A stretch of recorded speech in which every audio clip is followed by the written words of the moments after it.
오늘 선포될 하나님의 말씀 같이 보겠습니다. 요한복음 6장이고요.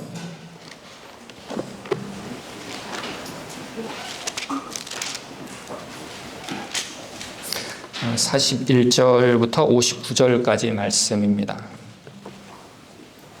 요한복음 1장 41절에서 59절 한 절씩 교독하겠습니다. 자기가 하늘에서 내려온 떡이라 하심으로 유대인들이 예수에 대하여 수군거려 이르되 이는 요셉의 아들 예수가 아니냐 그 부모를 우리가 아는데 저희가 지금 어찌하여 하늘에서 내려왔느냐. 예수께서 대답하여 이르시되 너희는 서로 수군거리지 말라. 나를 보내신 아버지께서 이끌지 아니하시면 아무도 내게 없으시니 오늘 그를 내가 선지자의 글에 그들이 다 하나님의 가르치심을 받으리라 기록되었은즉 아버지께 듣고 배운 사람마다 내게로 오느니라.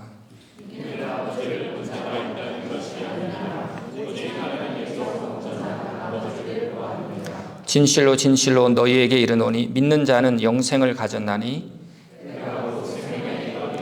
너희 조상들은 광야에서 만나를 먹었어도 죽었거니와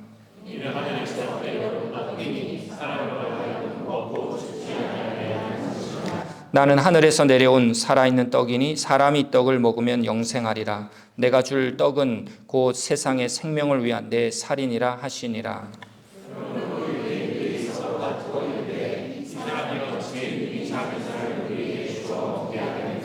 예수께서 이르시되 내가 진실로 진실로 너희에게 이르노니 인자의 살을 먹지 아니하고 인자의 피를 마시지 아니하면 너희 속에 생명이 없느니라. 내 살을 먹고 내 피를 마시는 자는 영생을 가졌고 마지막 날에 내가 그를 다시 살리리니 내 살은 참된 양식이요 내 피는 참된 음료로다. 내 살을 먹고 내 피를 마시는 자는 내가 해하고 나도 그의 하나님과 살아계신 아버지께서 나를 보내심에 내가 아버지로 말미암아 사는 것 같이 나를 먹는 그 사람도 나로 말미암아 살리라. 이것은 하늘에서 내려온 떡이니 조상들이 먹고도 죽은 것과 같지 아니하여 이 떡을 먹는 자는 영원히 살리라. 같이 읽겠습니다. 이 말씀은 예수께서 가버나움 회당에서 가르치실 때에 하셨느니라. 아멘. 잠깐 기도하겠습니다. 하나님 아버지, 오늘도 말씀에 갈급한 심령 되기를 원합니다. 선포되는 말씀이 영혼을 살리는 말씀이 되게 하시고 또 위로와 소망의 말씀이 되게 하여 주시옵소서. 우리를 새롭게 하여 주시고 하나님이 예비하신 복으로 각 심령을 채워 주시옵소서. 성령님 이 시간 역사하옵소서. 예수 그리스도 이름으로 기도하옵나이다. 아멘. 할렐루야. 우리 청년들의 단기 선교 사역 가운데 역사하신 우리 하나님을 이 시간 찬양합니다. 우리 코소보를 다녀오신 우리 모든 분들 참 수고 많으셨고 또 함께 기도로 중보해 주신 우리 모든 성도님들에게도 감사드립니다. 올 한 해 우리 교회의 미션이 하나 이루어졌습니다. 북아프리카 모로코부터 시작해서 또 서유럽 리옹 그리고 동유럽 코소보까지 각 대륙에서 섬기시는 우리 선교사님들의 사역을 이해하고 그리고 좀 더 구체적으로 기도할 수 있는 기회를 갖게 되었습니다. 이렇게 단기 선교는 교회와 그리고 선교사님과의 관계를 더욱 친밀하게 해주는 귀한 역할을 하는 거죠. 우리가 선교사님의 기도 편지로만 듣고 알던, 읽고 알던 그런 선교지를 성도들이 직접 또 경험함으로 인해서 선교사님들의 아픔 혹은 선교의 어려움 이런 부분들도 알면서 선교를 위한 또 기도와 또 후원의 마음까지 더해질 수 있는 것입니다.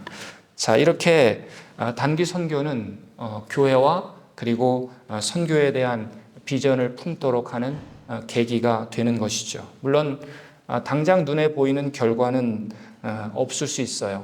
인력 낭비일 수 있고 재정 낭비일 수 있겠죠. 그러나 긴 안목으로 본다면 뿌려진 씨는 반드시 열매를 맺게 될 것입니다. 그리고 단기 선교는 이 시대에 맞는 하나님의 부르심이다. 이런 확신을 갖게 됩니다. 그래서 선교를 다녀오신 후에도 선교에 대한 그 뜨거운 마음이 내 마음속에 남아있고 또 그것이 이어져서 우리가 사는 이 땅이 또한 선교지임을 알게 될 것이고 이 땅에서 예수를 증거하고 또 주님 오실 때까지 땀 흘리며 일하는 그런 투숙꾼으로 귀한 사역을 감당하는 우리 프랑크푸르트 사랑의 교회가 될 수 있기를 축복합니다. 2주 전에 생명의 떡을 나누세요 라는 제목으로 말씀을 드렸고 우리 코소보 단기 선교팀을 파송했습니다. 우리 청년 우리 코소보 팀이 생명의 떡을 나누어 주었습니다. 자, 오늘은 생명의 떡을 먹어야 삽니다 라는 제목으로 은혜를 나누고자 합니다. 오병이어의 기적을 경험한 사람들은 하늘에서 내리는 이 만나를 먹었던 자신의 조상들처럼 자신들도 하늘에서 내리는 만나를 직접 먹고 싶었어요. 그래서 하늘에서 그런 만나가 내리는 것처럼 그런 기적들을 우리에게 보여주신다면 예수, 우리가 당신을 믿겠습니다.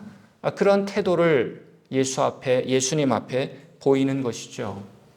물론 오병이어의 기적을 그들은 경험했습니다. 그래서 그들이 늘 먹던 그 보리떡으로 배불리 먹었지만 그것으로는 만족이 안 되는 겁니다. 사랑하는 여러분, 오늘 우리가 살아가는 삶이 기적임을 깨달을 수 있기를 바랍니다. 우리가 2년 혹은 3년의 이 코로나 시간들을 겪으면서 우리의 일상이 은혜라는 것, 그것이 기적이다라는 것을 여러분 경험하지 않았습니까? 어떤 화끈한 경험이 있어야만 신앙생활을 하는 것이 아닙니다. 우리의 일상이 하나님의 역사고 또 기적의 순간임을 우리가 깨닫고 주님과 동행하는 기쁨을 누릴 수 있기를 바랍니다. 왜냐하면 내 안에 계신, 내 안에서 나와 함께 계신 그 예수님이 바로 하늘에서 내려온 떡이기 때문에 그렇습니다. 자, 이렇게 내가 하늘에서 내려온 떡이다라고 말하니까 사람들 사이에 한바탕 소동이 일어나죠. 41절 말씀을 보니까 자기가 하늘에서 내려온 떡이라 하심으로 유대인들이 예수에 대하여 수군거렸다. 사람들은 수군수군하기 시작합니다. 사실 원어로 보면은 불평하다, 원망하다라는 뜻을 가지고 있는 단어입니다. 그러니까 하나님이 보내신 참된 양식, 그분이 바로 예수님인데 그 참된 양식인 예수님을 눈앞에 두고서도 불평하는 사람들의 모습, 여러분 어디서 보지 않았습니까? 그렇죠.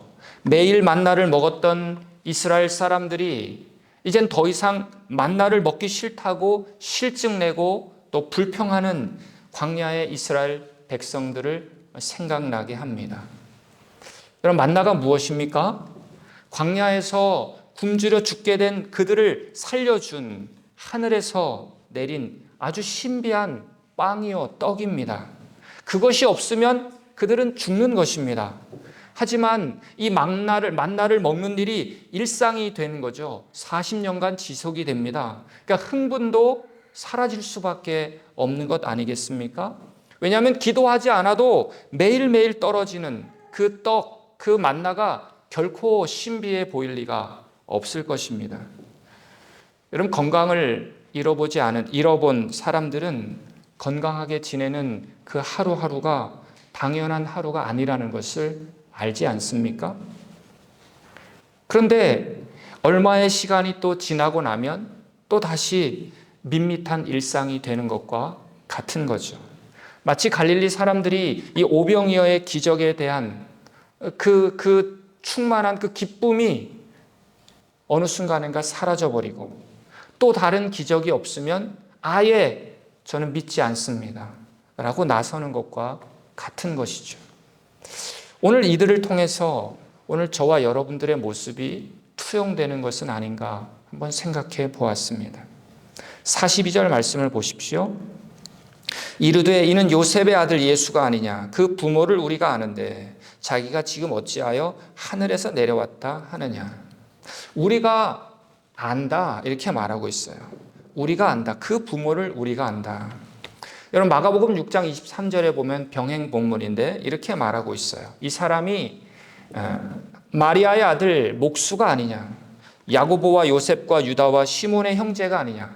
그렇죠? 예수님에게는 4명의 남자 동생이 있었습니다. 그 누이들, 2명 이상의 여자 동생들도 있었습니다. 그 누이들이 우리와 함께 여기 있지 아니하냐 하고 예수를 배척했다.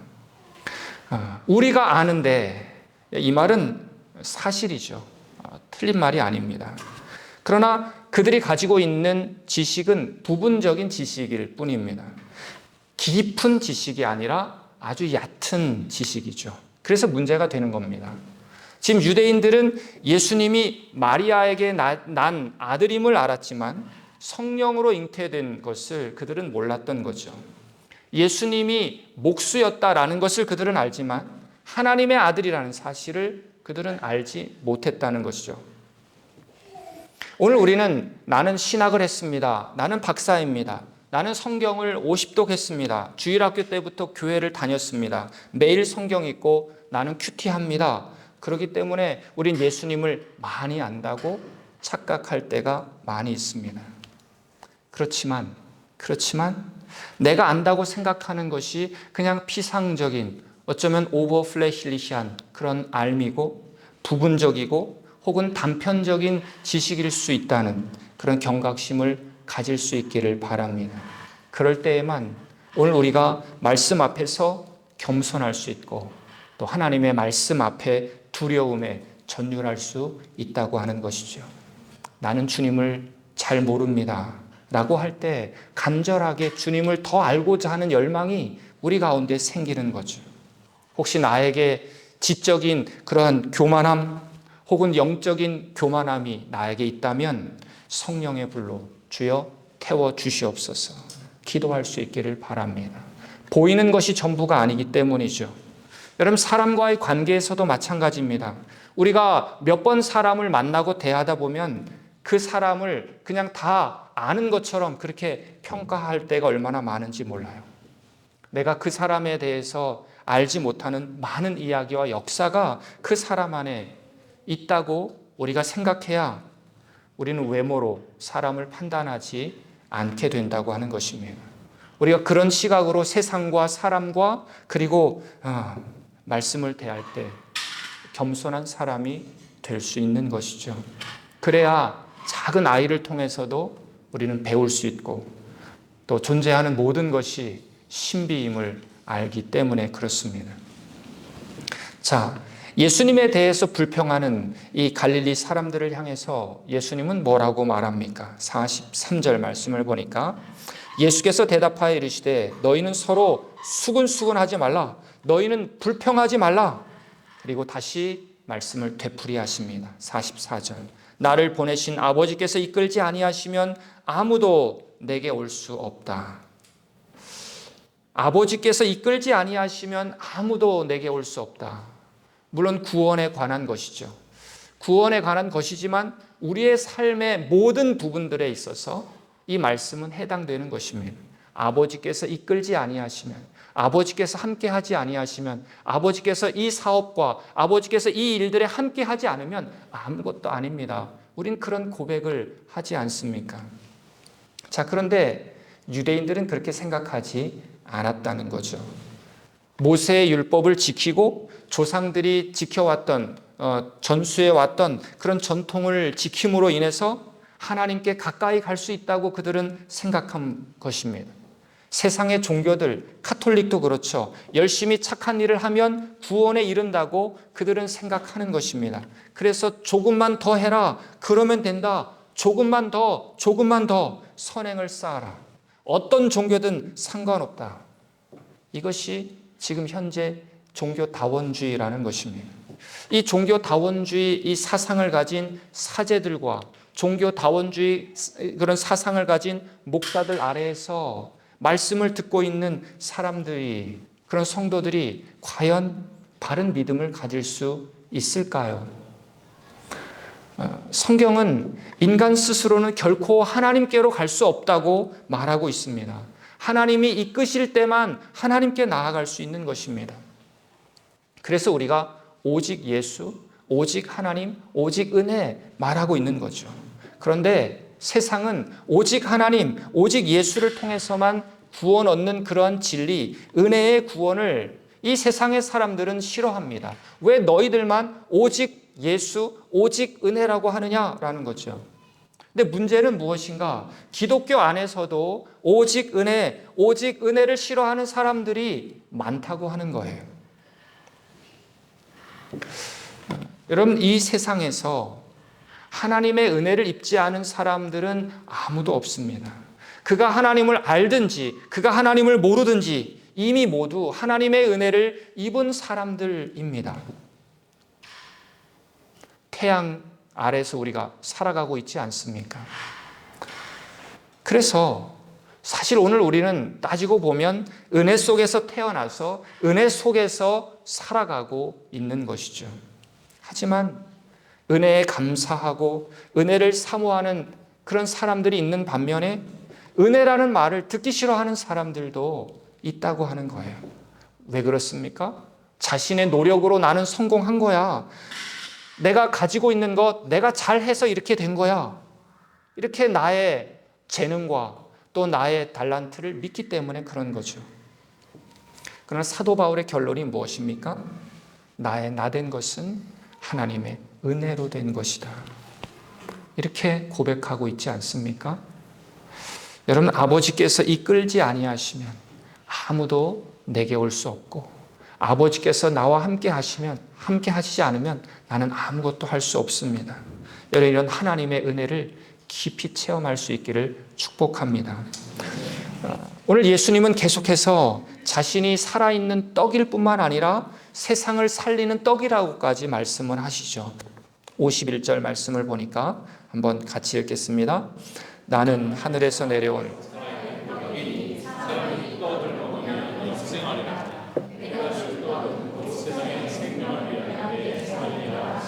아멘. 내가 줄 떡은 세상의 생명을 위한 내 살이다.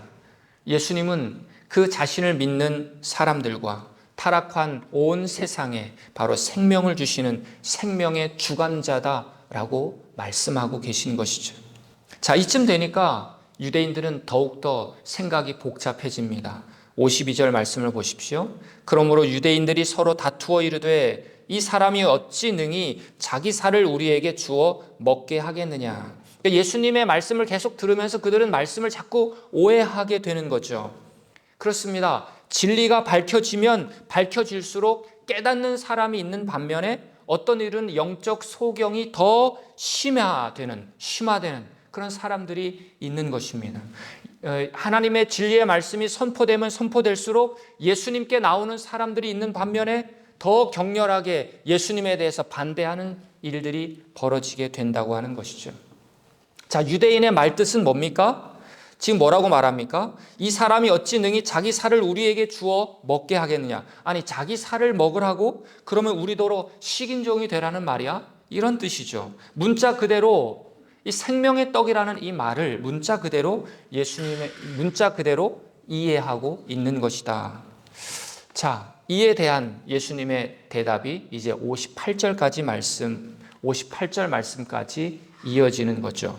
그런데 예수님의 대답은 문제를 해결하기보다는 더 복잡해서 많은 사람들이 오히려 예수를 떠나가는 일들이 벌어지게 되는 것이죠.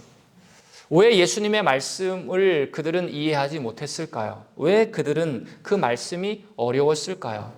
예수님이 아주 어려운 교수법으로 가르쳤기 때문일까요? 아니요, 그렇지 않습니다.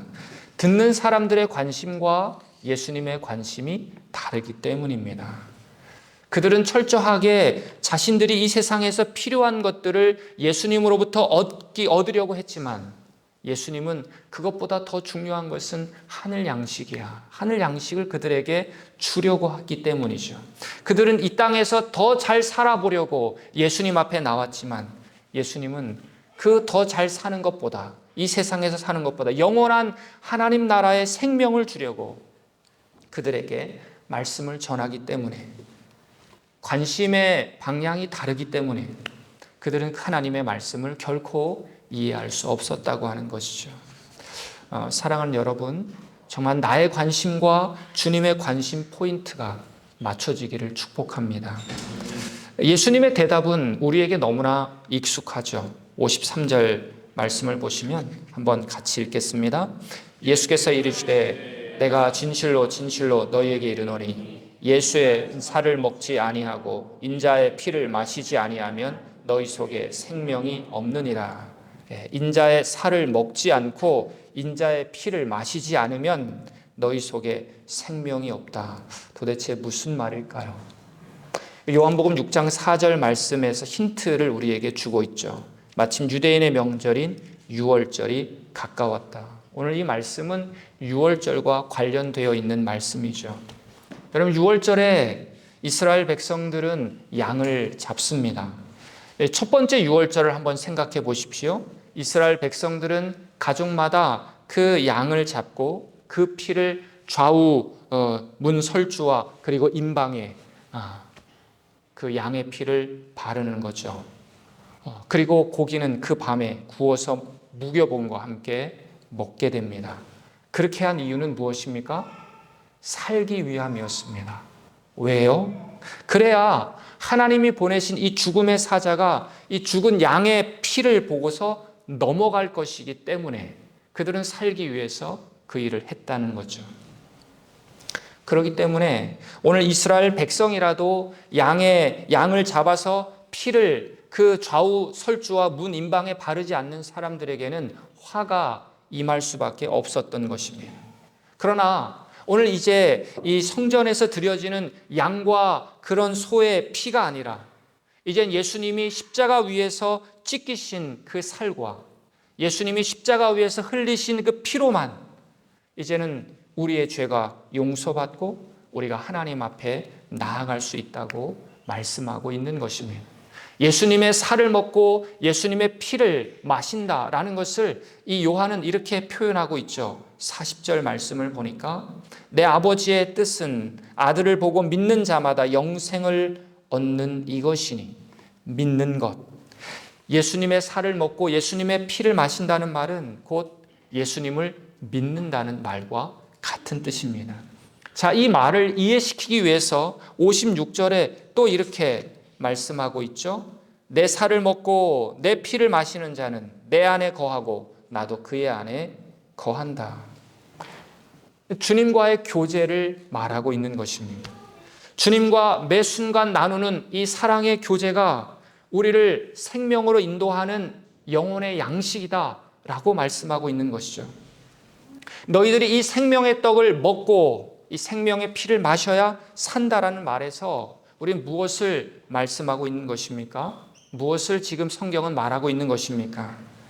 지금 생명의 떡은 지금 간식을 이야기하는 것이 아닙니다. 이것은 주식을 말합니다. 생명의 떡. 밥을 먹지 않으면 우리가 살 수 없는 것처럼 생명의 떡이신 예수님을 매일매일 먹지 않으면 살 수 없다는 것을 말씀하고 있는 것이죠. 오늘 56절 말씀 속에서 다시 한번 내 살을 먹고 내 피를 마시는 자는 내 안에 거하고 나도 그의 안에 거한다. 예수님이 내 안에 거하신다고 하는 거예요. 예수님이 나의 주인이 되신다는 말씀이죠. 이런 것들이 바로 주님을 믿는다는 말의 진정한 의미가 될 것입니다. 여러분, 내 자녀가 좋은 친구를 사귀는 것을 부모가 원하는 이유는 무엇입니까? 친구에게서 좋은 영향이 오기 때문에 그런 거죠. 그런데 여러분, 가장 좋은 친구는 예수 그리스도이십니다. 예수와 교제하면 할수록 예수님께 영향을 받게 되죠. 그러면 예수님처럼 우리는 생각하게 되고 예수님처럼 우리는 행동하게 되고 그리고 예수님처럼 우리는 말하게 되고 그리고 예수님이 원하시는 그런 세상과 관계를 우리도 만들어가게 된다고 하는 것입니다. 그것이 바로 예수님을 믿는 것이다. 그러므로 예수님이 이 땅에 오신 이유는 무엇입니까? 믿는 자들이 다 예수 그리스도와 같은 사람이 되는 것이죠. 그것이 예수님이 십자가를 통한 구원의 목표인 것입니다. 이것을 신학적인 용어로 성화라고 그렇게 말을 하는 것 아니겠습니까? 오늘 우리가 주님과 교제할 때 하나님의 형상을 닮은 하나님의 백성으로 하나님의 나라를 이루며 살아갈 수 있다고 하는 것입니다. 자, 예수님을 믿는 것을 이 요한은 또 다른 식으로 설명하죠. 57절 말씀을 보니까 한번 같이 읽겠습니다. 살아계신 아버지께서 나를 보내심에 내가 아버지로 말미암아 사는 것 같이 나를 먹는 그 사람도 나로 말미암아 살리라. 아멘. 오늘 여기서 살아계신 아버지께서 나를 보내셨다. 그래서 내가 아버지로 말미암아 사는 것이다. 예수님의 생명은 아버지를 의지할 때 유지될 수 있었다고 하는 것이죠. 마찬가지로 오늘 우리도 예수님을 의지할 때만 우리의 생명이 유지된다고 하는 것입니다. 그래서 예수님은 나를 먹는 그 사람도 뭐라고 말합니까? 나로 말미암아 살리라. 예수님으로 말미암아 사는 자들이 오늘 우리 그리스도인들이다, 이렇게 말하고 있는 것입니다. 그러니까 예수님을 믿음으로 이 세상을 넉넉하게 이길 수 있는 그 힘을 얻게 된다고 하는 거죠. 그래서 사도행전 17장 28절에 보면 우리가 그를 힘입어 살며, 예수 그리스도를 힘입어 살며 기동하며 sich bewegen 한다는 것이고, 그리고 존재한다라고 말하고 있는 것입니다. 어디서 그런 힘이 나옵니까? 어디서 그런 힘을 의지하며 살 수 있습니까? 오늘 주님의 살과 주님의 피를 먹고 마시는 자는 그런 힘을 얻는다고 하는 것입니다. 우리가 어떠한 음식을 먹느냐, 그것을 말씀하고 있는 거죠. 58절 말씀을 보니까 이것은 하늘에서 내려온 떡이니 조상들이 먹고도 죽은 그것과 같지 아니하여 이 떡을 먹는 자는 영원히 살리라. 조상들이 먹고도 죽은 만나와 하늘에서 내려온 이 참떡이신 예수님과 비교하고 있는 것입니다. 결코 비교가 되지 않죠. 이 말씀을 가지고 이런 질문을 오늘 우리에게 하고 있는 것 같습니다. 어떤 양식을 여러분들은 구하고 있습니까? 어떤 양식을 얻기 위해서 여러분들은 더 수고하고 있습니까? 먹고도 죽을 양식입니까? 아니면 영원한 생명을 얻는 양식입니까? 그 살을 먹고 그 피를 날마다 마시고 있습니까? 정말 예수님처럼 살기 위해서, 그분의 십자가에 동참하기 위해서 살아가고 있습니까? 여러분, 정말로 날마다 주님의 살을 먹고 주님의 피를 마실 수 있기를 축복합니다. 주님과의 그 사랑의 교제 안에 정말 깊이 들어가서 교제의 기쁨을 누리시기를 또한 바랍니다. 그리고 마지막 날에 주님께서 살리실 때 우리 모두가 영생의 축복 속으로 들어가실 수 있기를 주님의 이름으로 바라겠습니다. 기도하겠습니다. 오늘 주님은 내 살을 먹고 그리고 내 피를 마시라고 말씀하고 계십니다. 우리가 함께 기도할 때 주님, 이 생명의 떡에 대한 갈급함이 오늘 나에게 있게 하여 주시옵소서. 생명의 떡을 먹음으로 주님 안에 거하게 하시고 어떠한 풍파도 어떤 어려움도 믿음으로 이기게 하여 주시옵소서. 예수 그리스도를 믿음으로 주여 이 세상을 넉넉하게 이길 수 있는 힘을 하나님 아버지 말씀을 통해서 공급받게 하여 주시옵소서. 우리 주님 앞에 기도하며 나아갑시다. 하나님 아버지 감사합니다. 오늘도 말씀을 통해서 하나님 아버지 예수 그리스도께서 오늘 우리에게 생명의 떡이심을 우리가 말씀을 통해서 봅니다. 생명의 떡을 먹는 자는 살아날 줄로 믿습니다. 생명의 떡을 먹고 마시는 삶을 날마다 하나님 아버지 우리가 주님 안에서 하나님 아버지 행할 수 있도록 주여 도우시기를 간절히 원합니다. 하나님 아버지, 이 세상에 있는 사람들은 생명의 떡이신 예수님에 대해서 관심이 없습니다. 예수 믿는 사람들조차도 오직 예수에 대해서 싫어합니다. 오직 내가 행하고 내가 하나님 아버지 일을 이루는 것에 대한 관심이 있습니다. 하나님 아버지, 예수님과의 깊이 있는 관심 속에 우리가 날마다 주님과의 깊이 있는 교제 속에 나아갈 수 있도록 주여 인도하여 주시기를 간절히 원합니다. 살아계신 하나님을 바라볼 수 있도록 도와주시고 주님의 그 풍성한 은혜를 날마다 누리며 나아가는 주의 백성 될 수 있도록 하나님 인도하여 주시기를 간절히 원합니다. 하나님, 이 세상의 떡이 전부가 아님을 압니다. 하나님 아버지, 정말 생명의 양식인 예수 그리스도를 날마다 믿음으로 그 안에서 하나님 기뻐하며 감사하며 살아가는 자들 될 수 있도록 하나님 인도하여 주시기를 간절히 원합니다. 살아계신 하나님을 바라보며 나아가게 하여 주시옵소서. 하나님 아버지 그 생명의 떡이 우리에게 양식임을 압니다. 날마다 그 양식을 먹음으로 하나님의 풍성한 은혜를 누리며 나아가는 주의 백성 될 수 있도록 하나님 인도하여 주시기를 간절히 원합니다. 하나님 아버지, 하나님 그를 힘입어 하나님 아버지 살며 기동하며 존재하는 자임을 알게 하여 주시고 하나님 아버지 예수 안에 살아가는 하나님의 백성들 다 될 수 있도록 주여 이끌어 주시기를 간절히 원하오니 주여 도우시옵소서. 살아계신 하나님을 바라보며 나아가는 하나님의 백성들 될 수 있도록 하나님 인도하여 주시옵소서. 하나님 아버지 우리가 밥심으로 살아가는 것이 아니라 예수의 힘으로 살아갈 수 있도록 도와주시기를 간절히 원합니다. 하나님 더 주님 바라볼 수 있도록 도와주시고 하나님 풍성한 하나님의 은혜를 누리며 살아가는 주의 자녀 될 수 있도록 하나님 인도하여 주시옵소서. 주여 더 주님을 바라봅니다. 하나님의 은혜 속에 나아가는 주의 자녀 될 수 있도록 하나님 인도하여 주시기를 간절히 원합니다. 살아계신 주님 의지하며 나아갈 수 있도록 하나님 인도하여 주시기를 간절히 원합니다. 하나님 아버지 더 주님 바라보게 하시고 하나님 믿음의 삶으로 나아가는 주의 자녀 될 수 있도록 하나님 인도하여 주시옵소서. 감사합니다. 주님 역사하시옵소서.